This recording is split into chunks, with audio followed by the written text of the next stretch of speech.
হায় আল্লাহ, তুমি আমাকে কি বিপদের মধ্যে ফেললে। আমি তো এখানে রাস্তাঘাট কিছুই চিনি না, এখন আমি কোথায় যাব, কি করব আমি? এত বড় জঙ্গলে কাঠ কাটা কি সোজা কথা? একা একা আর কাঠ গুনে লেবো না একা বাইরে, গরমও লাগিয়ে গেল। দেখি একটু দম লেই রে আল্লাহ রে।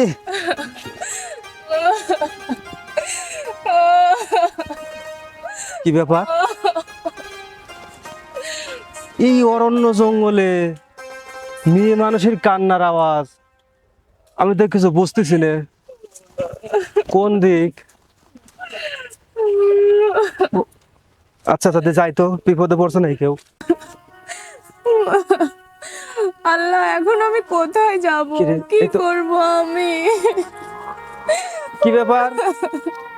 এই যে তুমি মানুষ না অন্য কিছু?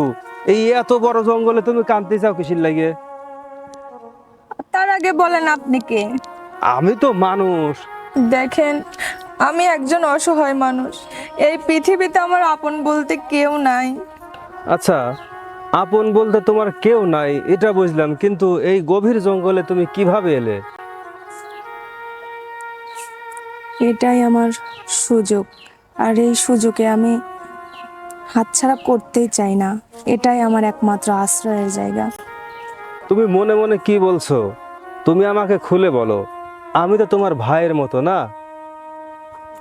আসলে আমাকে একটু মাথা গোঁজার ঠাঁই দিবেন, আমাকে একটু আশ্রয় দিবেন, আমি আপনাকে সব খুলে বলবো।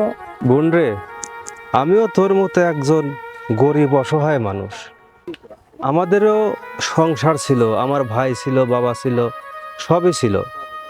তবে তুই আমাকে যে তো ভাই বলছিস, অবশ্যই আমি তোকে ঠাঁই দেব, কিন্তু এই ভাইটা ডাকার পরে আমার বোনের কথা মনে পড়ে গেল।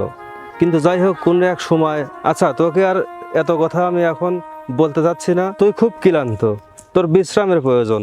তুই চল, আমার বাসায় চল। আচ্ছা, ঠিক আছে।